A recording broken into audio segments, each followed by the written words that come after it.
अस्सलाम वालेकुम स्टूडेंट्स, हम पढ़ रहे हैं 10th फिज़िक्स का चैप्टर 15 स्टूडेंट्स, जिसका टॉपिक है 15.3 turning effect on a current carrying coil in a magnetic field. Turning effect students, इस 10th क्लास में आके जब भी आप टर्निंग इफेक्ट का वर्ड यूज़ सुनते होंगे तो आपके जहन में आता होगा torque, turning effect, a force that produce some rotational effect or turning effect in a body is known as torque. Yes, torque की ही बात हो रही है यहाँ पे। Turning effect on a current carrying coil in a magnetic field. Current carrying coil students, ये रही वो current carrying coil जो कि अमूमन कॉपर की बनी होती है। उसको रख लिया है हमने किसके दरमियान, मैग्नेटिक फील्ड में प्लेस कर दिया है। मैग्नेटिक फील्ड कौन सी स्टूडेंट्स? ये एक बार मैग्नेट है। क्लियर? ये एक बार मैग्नेट है, north south. Clear? This one is north, this one is south. Obviously एक बार मैग्नेट है तो यहाँ से magnetic field lines north pole से निकलेंगी। क्लियर? और साउथ पोल पे जाके ख़त्म होंगी। अगर मैं इस मैग्नेटिक फील्ड लाइंस को कंप्लीटली इंडिकेट करता हूँ, इसको कुछ यूं शो ऑफ किया जा सकता है students. These are the magnetic field lines जो कि आउटवर्ड निकलती हैं नॉर्थ पोल से और एनवर्ड साउथ पोल में जाके एंटर होती हैं। क्लियर? यानी ये हमारे पास एक मैग्नेटिक फील्ड मौजूद है जो कि एक बार मैग्नेट के दो पोल्स में पाई जाती है। और ये मैग्नेट की मैग्नेटिक प्रॉपर्टीज़ है कि उसमें से मैग्नेटिक फील्ड लाइंस आउटवर्ड निकलती हैं नॉर्थ पोल से और साउथ पोल पे जाके एनवर्ड एंटर होती हैं। सो अब हमने इसके अंदर प्लेस कर दिया एक current carrying coil, copper coil. Students, एक करंट कैरियंग कॉपर कॉइल होती है जिसमें से जब करंट आई पास करता है, क्लियर, उसमें से जब करंट आई पास करता है, in that case her face में से करंट आई पास होने के बाद उसमें मैग्नेटिक इफेक्ट आता है, मैग्नेटिक फील्ड प्रोड्यूस करता है। तो यहाँ पे two types of magnetic field पाई जाती है। एक वो जो आपको ब्लू लाइन में नज़र आ रही है और एक वो मैग्नेटिक फील्ड है जब करंट आई इस करंट कैरियंग कॉइल में से पास करेगा, इस कॉइल में से, इस रेक्टेंगुलर कॉइल में से पास करेगा, एक मैग्नेटिक फील्ड उसमें से प्रोड्यूस होगी। अब यहाँ पे दो मैग्नेटिक फील्ड पाई जा रही हैं, the one magnetic field of a bar magnet, the second one of a this rectangular coil. Now these two magnetic field will start interact with each other. Okay, they will start interact with each other. After that, ये magnetic field इस coil के ऊपर force exert करेगा। Students, उस force से एक turning effect produce होगा इस कॉइल के अंदर और एक कॉइल जो है वो रोटेट करना शुरू कर देगी। क्लियर? इस कॉइल के टर्निंग इफेक्ट में आप यूँ कह लीजिए टार्क प्रोड्यूस होगा और उसके बाद ये टार्क जो है प्रोड्यूस होने के बाद ये कॉइल या तो depend on the direction of magnetic field and direction of current, या तो ये क्लॉकवाइज ये कॉइल जो है रोटेट करेगी या एंटी क्लॉकवाइज रोटेट करेगी। ये तो था इस टॉपिक का एक थोड़ा सा लिटरेचर कि हम इसमें पढ़ने के वाले हैं। ओके, सिंपल इज दैट हम एक टर्निंग इफेक्ट प्रोड्यूस करने वाले हैं इस रेक्टेंगुलर कॉइल के अंदर जब हमने उसको एक मैग्नेटिक फील्ड में प्लेस कर दिया। क्लियर? इस मैग्नेटिक फील्ड में इस कॉपर के करंट कैरियंग कॉइल को हमने प्लेस कर दिया है। अब स्टूडेंट्स, हम इसको जोड़ देते हैं बैटरी से। क्लियर?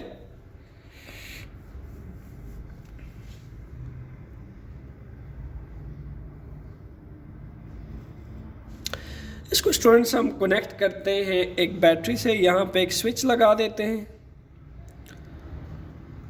क्लियर? ये बैटरी का हाई टर्मिनल है, this one is a low terminal.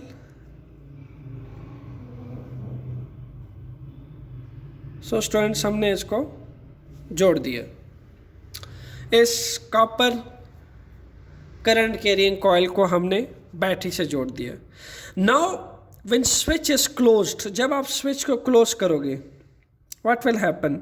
Obviously current I will start flowing.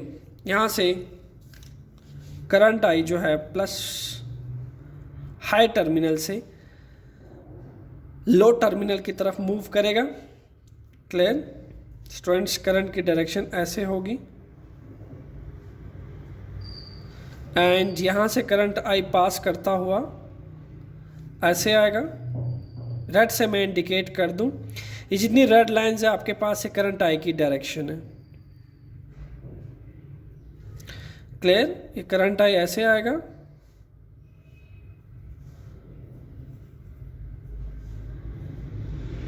और यहाँ से होता हुआ माइनस टर्मिनल की तरफ जाएगा। ऑब्वियसली स्टूडेंट्स, इस बैटरी के अंदर एक पोटेंशियल डिफरेंस मौजूद है और इस पोटेंशियल डिफरेंस में दो किस्म के चार्जेस हैं। The positive charge are at higher potential, negative charge are at lower potentials. So due to this potential difference, current I will start flowing from plus potentials to right side of this coil and it will follow the path that I show in red lines. Clear? So students, current I जब इस rectangular coil में से पास कर रहा है, ठीक है, तो एम्पेयर और ऑस्टेड साइंटिस्ट थे, उन्होंने हमें ये कंसेप्ट दिया कि जब भी करंट आई पास करेगा किसी भी करंट कैरिंग कंडक्टर में से, then it will produce in its own magnetic effect, it will produce its own magnetic field, उसकी अपनी एक मैग्नेटिक फील्ड होगी। अब यहाँ पे बार मैग्नेट है जिसकी मैग्नेटिक फील्ड ऑलरेडी मौजूद थी जब तक हमने इस स्विच को ऑफ रखा था। क्लियर?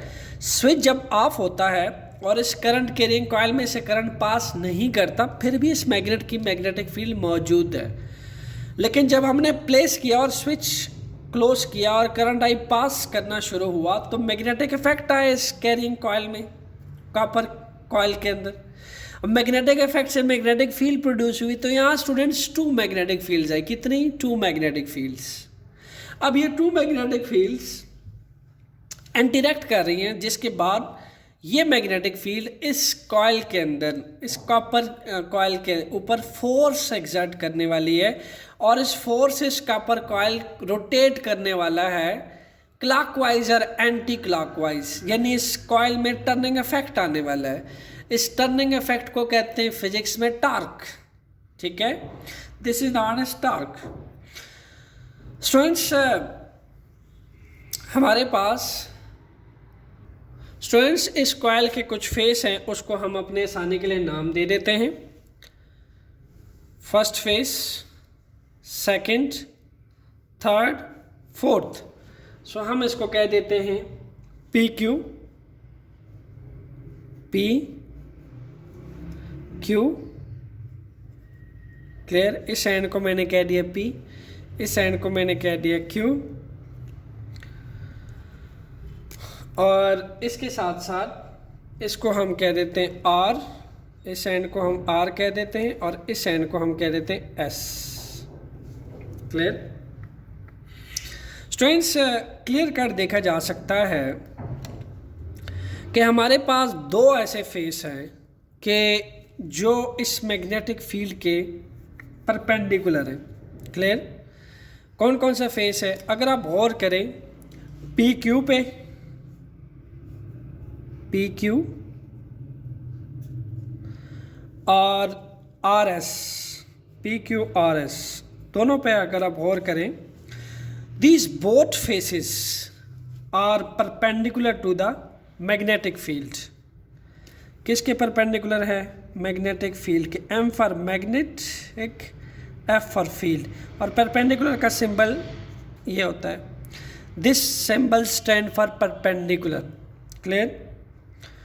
स्टूडेंट्स, नेक्स्ट जो मैग्नेटिक फील्ड के परपेंडिकुलर नेक्स्ट फेस है, that is R S. It means के मैग्नेटिक फील्ड और पी क्यू और आर एस फेस के अंदर जो एंगल बन रहा है, दैट इज अबाउट 90 डिग्री।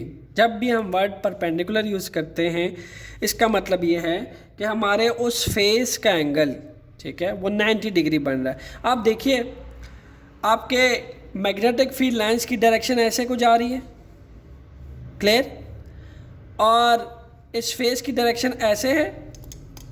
मैं आपको, ये आपका फेस है, क्लियर, और मैग्नेटिक फील्ड इसके ऐसे पड़ रहा है, बिल्कुल ऐसे। मैग्नेटिक फील्ड लाइंस ऐसे इसके ऊपर फॉल कर रही हैं, मैग्नेटिक फील्ड लाइंस ऐसे इसके ऊपर फॉल कर रही हैं। सो मीन्स के इनके बीच का एंगल क्या बनेगा, that will be 90 degree. Similarly R S को देखिए, मैग्नेटिक फील्ड लाइंस ये नॉर्थ पोल से आउटवर्ड निकल रही हैं और साउथ पे एनवर्ड एंटर हो रही हैं। तो clear cut R S phase का भी, इस आर एस फेस का भी मैग्नेटिक फील्ड लाइंस के साथ जो एंगल बनेगा that will about 90 degree, clear. So students, हम ये कह सकते हैं कि ये फेस था हमारा और ये मैग्नेटिक फील्ड लाइंस इसके साथ कंप्लीटली 90 डिग्री का एंगल बना रही हैं। अब बात कर लेते हैं रिमेनिंग टू फेसेस की, that is about P R and Q S. P R और क्यू एस को देखते हैं कि वो कैसा एंगल प्रोड्यूस कर रही हैं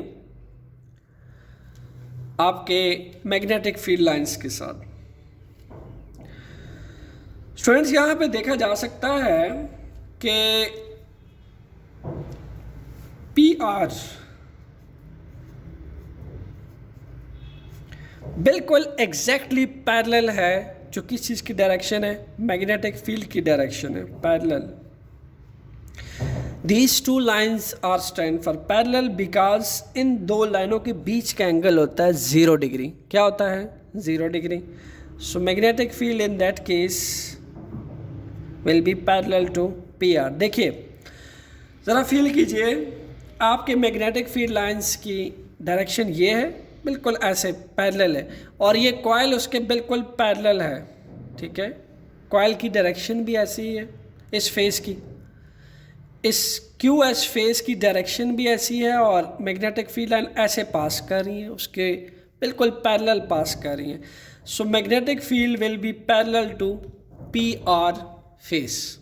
similarly you can say that यहाँ पे अगर आप पी आर को देखें तो अगेन पी आर, ये कॉइल यहाँ से कर्व होके ऐसे रोटेट हुई और ऐसे रोटेट हुई, ऐसे रोटेट होके इस तरफ जा रही है। इट मीन्स के आपके मैग्नेटिक फील्ड लाइंस की डायरेक्शन ऐसे है और आपके कॉइल की डायरेक्शन ऐसे है, अपोजिट डायरेक्शन में जा रहे हैं। ये मैग्नेटिक फील्ड की डायरेक्शन है और ये आपके करंट के, ये आपके कॉइल की डायरेक्शन है, फेस की डायरेक्शन है। मीन्स के इनके बीच का एंगल क्या बन रहा है, 180 degree, clear. Magnetic field make an angle of 180 degree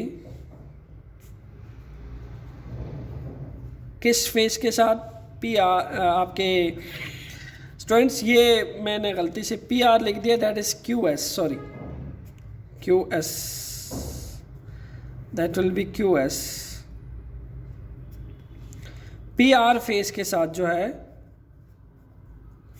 ये आपका 180 डिग्री का एंगल बनेगा पी आर फेस के साथ, क्योंकि मैग्नेटिक फील्ड लाइंस ऐसे जा रही हैं और पी आर फेस ऐसे आ रहा है, क्लियर। सो स्टूडेंट्स, ये तो हमने कुछ टर्मिनोलॉजी देख ली। अब हम देखते हैं magnetic force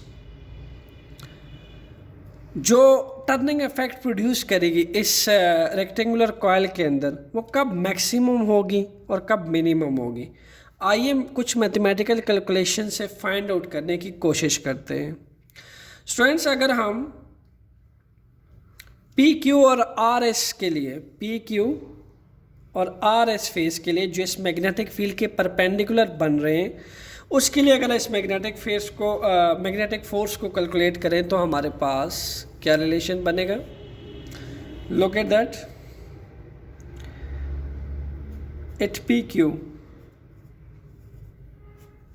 students, P Q पे हमारे पास फोर्स इक्वल है आई एल बी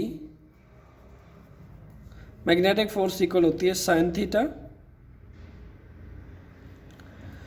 चूंकि ये देखा गया है कि जो फोर्स है वो पी क्यू फेस के कंप्लीटली परपेंडिकुलर है, किसके, पी क्यू फेस के, तो हम ये कह सकते हैं थीटा इस केस में क्या होगा, दैट शुड बी 90 डिग्री, क्योंकि magnetic field lines P Q face के साथ परपेंडिकुलर एंगल बना रहे हैं, जिसको आप क्या लेते होते हैं, 90 degree.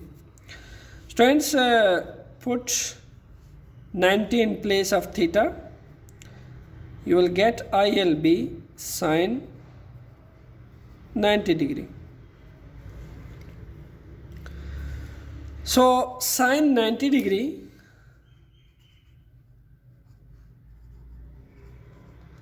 is equal to 1. Clear? So you can say that F equal to ILB sin 90 degree equal to 1. So you will get maximum force at PQ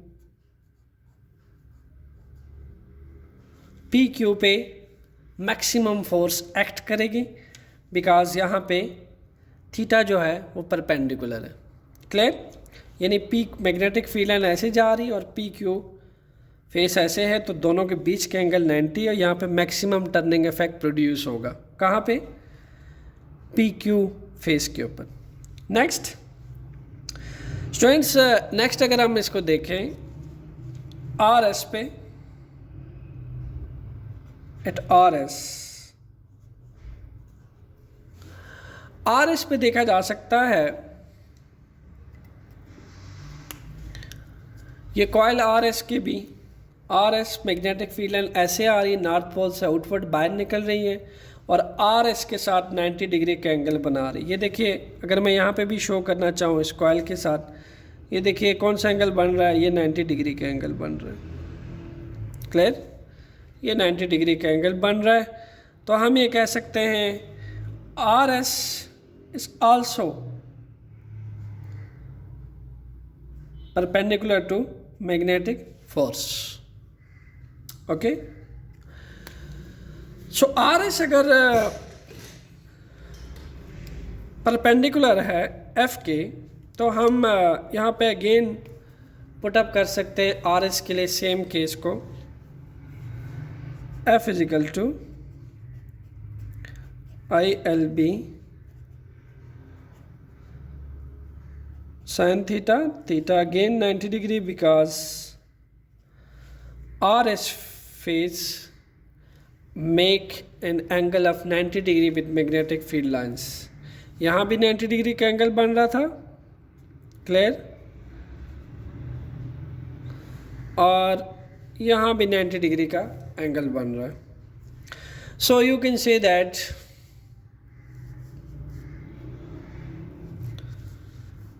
again theta is equal to 90 and sine 90 equal to 1. Clear? So you can say that FILB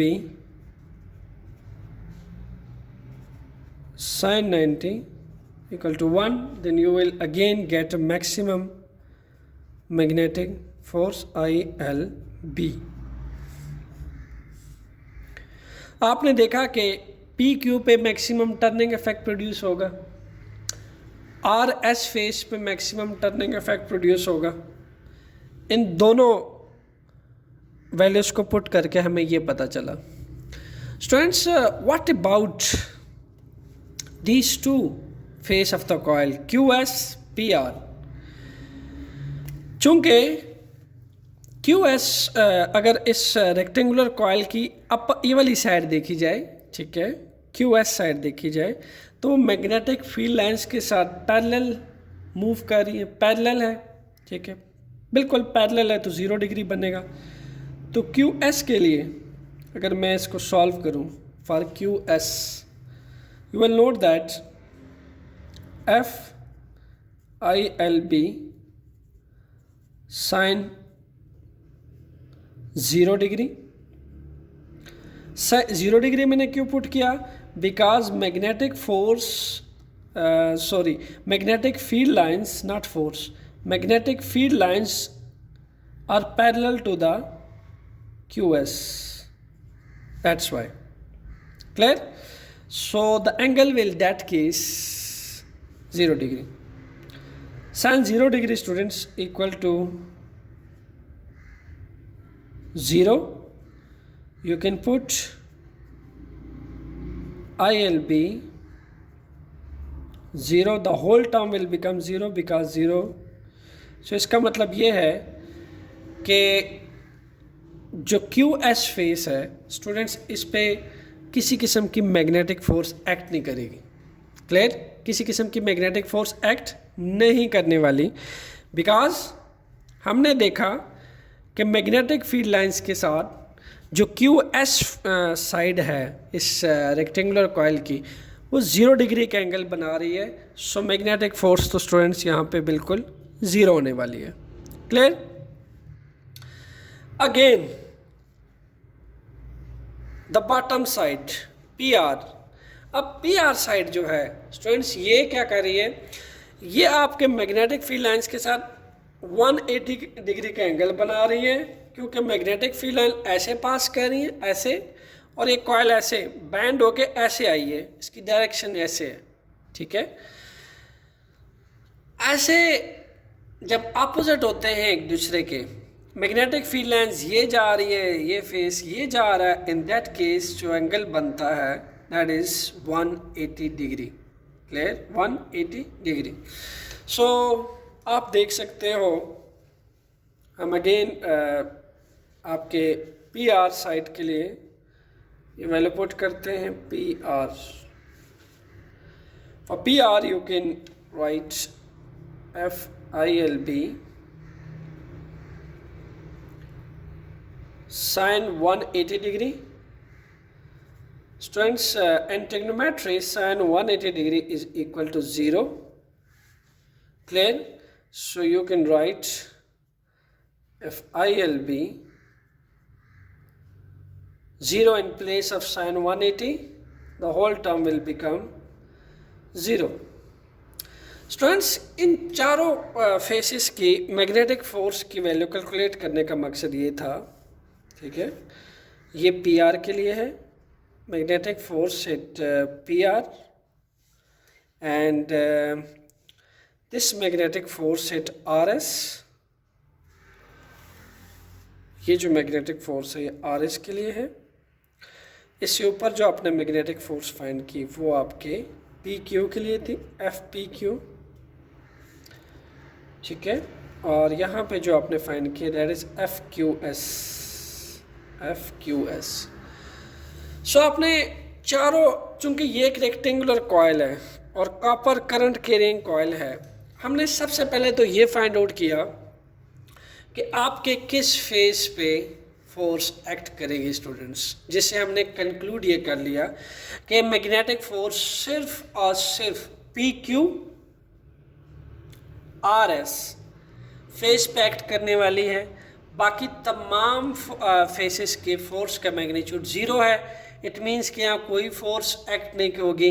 means कि इससे दोनों face का इस coil के turning effect से कोई फ़र्क नहीं पड़ना। जो इस कॉइल को टर्न करवाएगी, इस कॉइल के अंदर जो टॉर्क प्रोड्यूस करवाएगी, वो सिर्फ और सिर्फ आपकी PQ फेस है और RS फेस है। स्टूडेंट्स, चूँकि आप जानते हैं फोर्स एक वेक्टर क्वांटिटी है, तो जो मैग्नेटिक फोर्स यहाँ एक्ट करने वाली है, आइए स्टूडेंट्स उसकी डायरेक्शन फाइंड करके देखते हैं कि उसकी डायरेक्शन क्या होगी और किस तरफ को आपकी फोर्स इस कॉइल को रोटेट करवाएगी। सो स्टूडेंट्स, उस फोर्स की डायरेक्शन फाइंड आउट करने के लिए हमें किस चीज़ की ज़रूरत पड़ती है? सोचिए, left Fleming hand rule.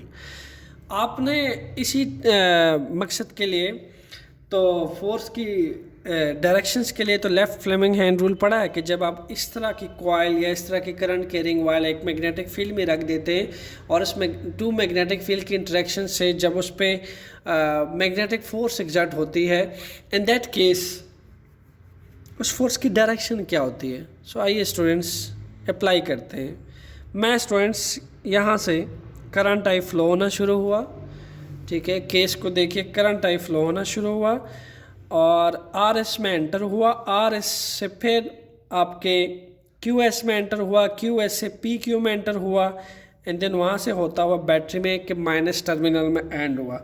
It means के करंट सबसे पहले आर एस के अंदर एंटर हुआ है, एनवर्ड जा रहा है आर एस कॉइल के अंदर, ठीक है। आर एस कॉइल के अंदर एनवर्ड जा रहा है, ठीक है। लेफ्ट फ्लेमिंग रूल याद आया students? Yes.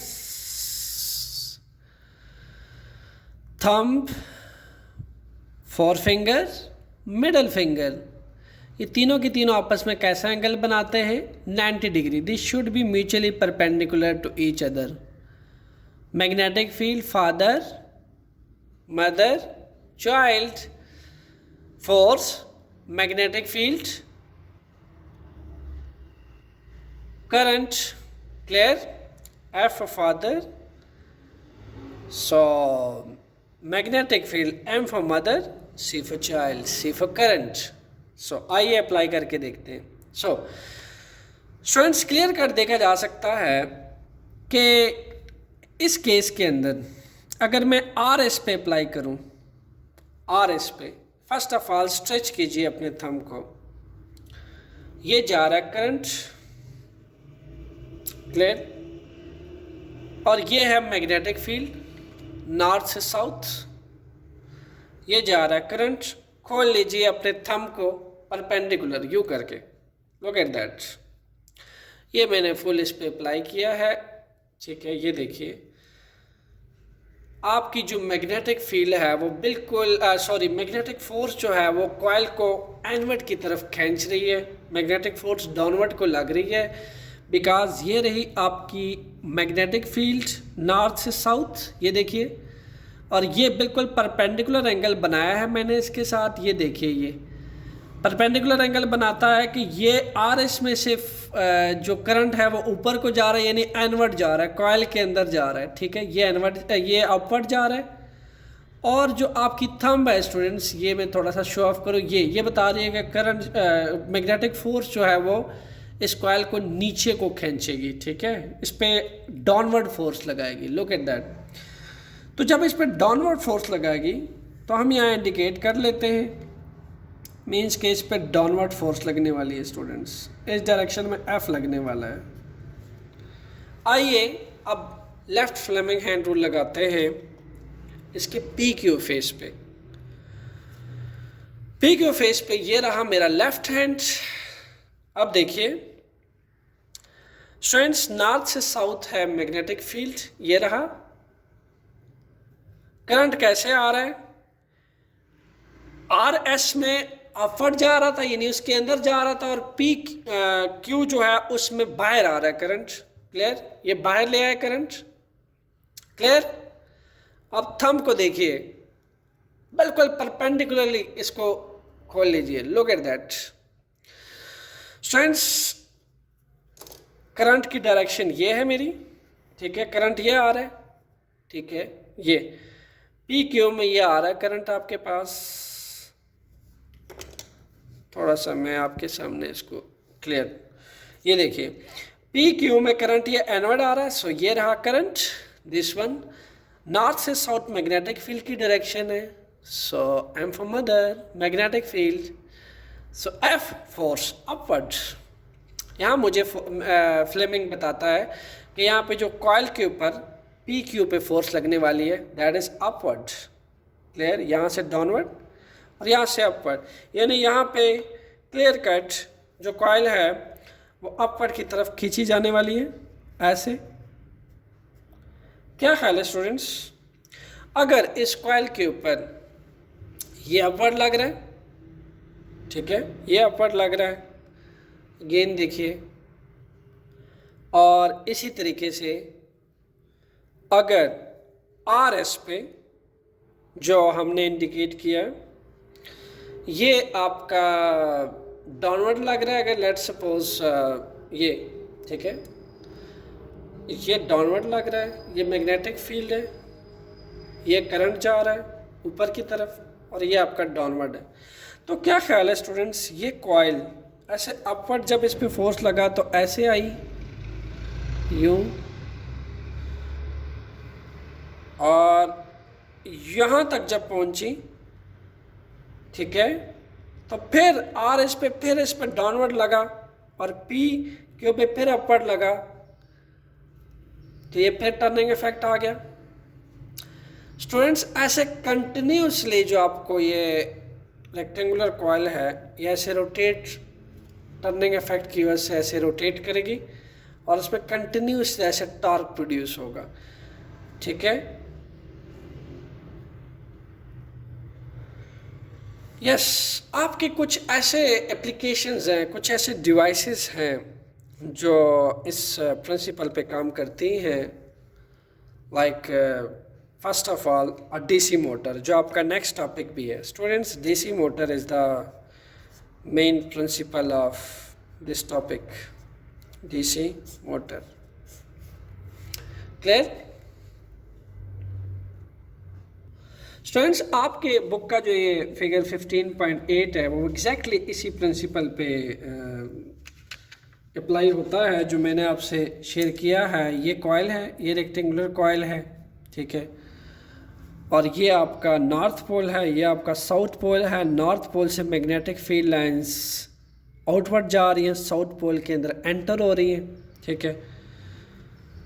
In that case आपके पास ये इसकी क्यू साइड है, ये आर एस साइड है। हमने देखा कि क्यू एस और पी आर साइड जो है उस पर कोई मैग्नेटिक फोर्स नहीं एक्ट करे बिकॉज उसका मैग्नीट्यूड 0 आ रहा है। पी क्यू और आर एस का मैग्नीट्यूड 1 आया, इट मीन्स कि यहाँ मैक्सिमम फोर्स एक्ट करी, यानी ये वो फोर्सेस हैं जो यहाँ पे एक्ट कर रही हैं पी क्यू और आर एस पे।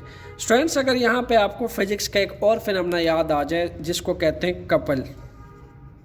स्टूडेंट्स, कपल ही तो प्रोड्यूस हो रहा है। कपल क्या होता है? कपल जो है एक इक्वल एंड ऑपोजिट फोर्सेस से बनता है, ठीक है, जो कि एक same along the same line पे नहीं होती। आप देखिए जो पी क्यू फोर्स, जो पी क्यू साइड पे फोर्स लग रही है वो अपवर्ड है, जो आर एस साइड पे फोर्स लग रही है वो डाउनवर्ड है।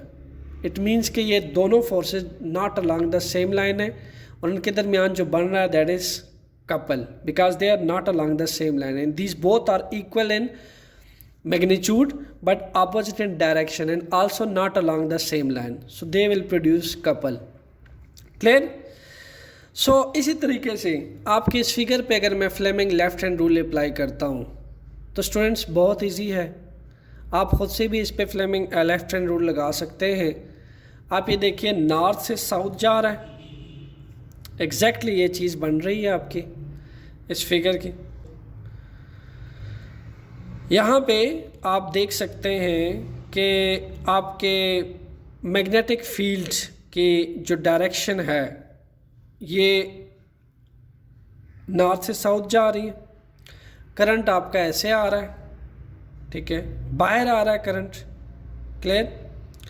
और इसी तरीके से जो मैग्नेटिक फोर्स है वो अपवर्ड लग रही है, जैसे मैंने पीछे एक्सप्लेन किया। ये देखिए, लुक एट दैट, नॉर्थ से साउथ मैग्नेटिक फील्ड, करंट बाहर आ रहा है, मैग्नेटिक फोर्स अपवर्ड को लग रहा है।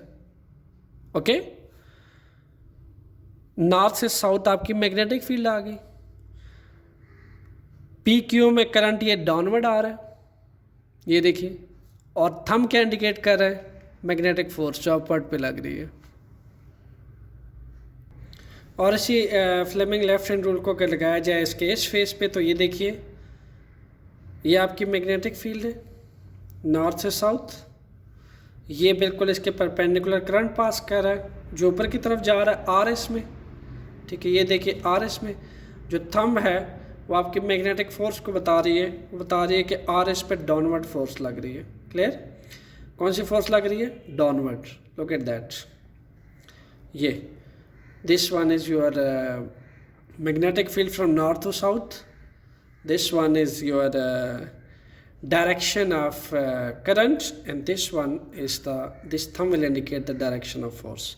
So students, ऐसे में जब इस पे direction लगेगी, then you will note that it will start rotating clockwise. ठीक है, इसमें clockwise rotation क्यों आएगा? देखो, जब पी क्यू ऊपर को आएगा, आर एस नीचे को जाएगा, तो ऑब्वियसली ये क्लॉकवाइज रोटेट करेगा ऐसे करके, ठीक है, ऐसे करके रोटेट करेगा। और जब दो equal and opposite forces produce होती हैं किसी भी बॉडी के अंदर, एंड दैट केस उस बॉडी में, और वो not along the same line होती हैं, तो उसको हम कहते हैं कपल। और इस रेक्टेंगुलर कॉइल में ऐसे टर्निंग इफेक्ट प्रोड्यूस होता है और ये ऐसे टर्न करता है। क्लियर? तो स्टूडेंट्स, ये था टॉपिक आपका turning effect of a current carrying coil in a magnetic field. और आपकी जो डीसी मोटर है एग्जैक्टली इसी प्रिंसिपल पे काम करती है, जो आपका नेक्स्ट टॉपिक है। और अगर आपको ये टॉपिक बहुत अच्छे से समझ आया है तो नेक्स्ट टॉपिक आपके लिए बनने वाला है इससे भी ज़्यादा easy. So students, couple produce होने के बाद अगर हम यहाँ से देखें कि जो फोर्स इस लूप को, इस कॉइल को रोटेट करवा रही है, इस कॉइल या लूप को के अंदर जो टर्निंग इफेक्ट प्रोड्यूस कर रही है, वो फोर्स किन फैक्टर पे डिपेंड करती है? स्टूडेंट्स, वो एक्चुअल में 2 फैक्टर्स पे डिपेंड करती है। The first factor is about magnitude of current, magnitude of current. Number 2, strength of magnetic field, strength of magnetic field. Clear? Strength of magnetic field. And third one, number of turns of loop या coil, number of turns of coil, और you can say that loop. Student, सबसे पहले बात करते हैं कि magnitude of current जो है वो कैसे बढ़ता है। स्टूडेंट्स, हमने ओहम लॉ के अकॉर्डिंग पढ़ा है कि V is directly proportional to I। अगर हम बैटरी का पोटेंशियल डिफरेंस बढ़ा देते हैं, ठीक है, बैटरी का लेट सपोज अगर हमने battery first of all 3 volts की लगाई है, तो उससे कम करंट प्रोड्यूस होगा as compare to 6 volt. 6 volt की बैटरी से करंट आई का मैग्नीट्यूड बढ़ जाएगा, ठीक है। करंट एक स्केलर क्वांटिटी है और हम इसको मैग्नीट्यूड से जस्टिफाई करते हैं। तो V को बढ़ाने से 6 वोल्ट की कर देने से जो I है वो इंक्रीज हो जाएगा, because they are directly related to each other. Clear? So जितना आपके पास मैग्नीट्यूड ऑफ करंट होगा स्टूडेंट्स, उतना आपके पास इन लूप के अंदर मैग्नेटिक फील्ड की स्ट्रेंथ बढ़ेगी और उतना इस मैग्नेटिक फील्ड की कॉइल्स के अंदर टर्निंग इफेक्ट प्रोड्यूस होगा। क्लियर? उतना स्पीडीली टर्न करेंगे। Next students, strength of magnetic field. Magnetic field students खुद रिस्पॉन्सिबल है चंद चीज़ों के लिए। फॉर एग्जांपल, एक मैग्नेट का मैग्नीट्यूड, जितने अच्छे मैग्नेट यूज़ होंगे, जितने हाईली मैग्नीट्यूड के आप मैग्नेट यूज़ करोगे, उतना अच्छी उसकी मैग्नेटिक फील्ड होगी। क्लियर? सेकेंडली, मैग्नेटिक फील्ड जो है वो जितनी number of turns of coil होंगी, ठीक है, जितने number of turns of loop ज़्यादा होंगे, उतनी आपके पास फोर्स जो है वो बढ़ेगी और उतना इस यहाँ पे टर्निंग इफेक्ट प्रोड्यूस होगा। क्लियर? यानी यहाँ पे आपको नज़र आ रहा है कि ये कॉइल जो है जब वो क्लॉकवाइज रोटेट करेगी, इन दैट केस अगर मैंने यहाँ पे एक कॉइल के बजाय लेट सपोज अगर कॉइल की तादाद बढ़ा दूँ, या ऐसे number of turns of loop बढ़ते चले जाएंगे स्टूडेंट्स, ऐसे में जो मैग्नेटिक फोर्स है, ठीक है, वो students number of turns of coil के बढ़ाने से स्ट्रेंथ ऑफ मैग्नेटिक फील्ड बढ़ती है। मैग्नेटिक फील्ड जब बढ़ती है तो ऑब्वियसली इन कॉइल्स के अंदर टर्निंग इफेक्ट जो है वो मैक्सिमम प्रोड्यूस होता है। ये क्लॉकवाइज मैक्सिमम, ये कॉइल जो है क्लॉकवाइज में मैक्सिमम रोटेट करेगी। Clear? So magnitude of current बढ़ाने से फोर्स इंक्रीज करती है, स्ट्रेंथ ऑफ मैग्नेटिक फील्ड जो है ये जितनी ज़्यादा होगी, जितनी मैग्नेटिक फील्ड स्ट्रांग होगी एक मैग्नेट की इस रेक्टेंगुलर कॉइल के ऊपर एक्ट करेगी, उतनी ही ये कॉइल ज़्यादा टर्निंग इफेक्ट प्रोड्यूस करेगी। और जितने इस कॉइल के नंबर ऑफ टर्न ज़्यादा होंगे या नंबर ऑफ लूप ज़्यादा होंगे, क्लियर, उतने स्टूडेंट्स हमारे पास मैक्सिमम टर्निंग इफेक्ट प्रोड्यूस होगा, फोर्स का मैग्नीट्यूड उतना ही बढ़ेगा और फोर्स के इन कॉइल्स के अंदर उतना ही टॉर्क ज़्यादा प्रोड्यूस होगा, क्लियर। तो यहाँ पे कितने लूप है, 1 2 3 एंड दैट इज़ 4। अब 4 लूप्स हैं। अगर इसके अकॉर्डिंग मैं लेट सपोज 2 लूप्स वाली कॉइल ले लूँ,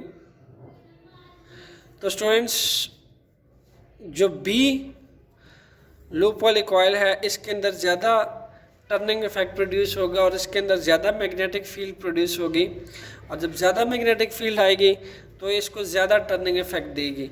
और कॉइल ए के अंदर कम मैग्नेटिक फील्ड होगी और कॉइल ए के अंदर कम मैग्नेटिक फील्ड की वजह से ये कॉइल ए कम टर्निंग इफेक्ट प्रोड्यूस करेगी, क्लियर। सो ये थे कुछ फैक्टर्स जो उस फोर्स के मैग्नीट्यूड पे डिपेंड करते हैं। कमेंट करके बताइएगा आपको ये वाला लेक्चर कैसा लगा। Thanks a lot, stay tune for conceptual question like that, conceptual lecture like that. Put your comments and tell me how you feel after watching my lectures. Thanks.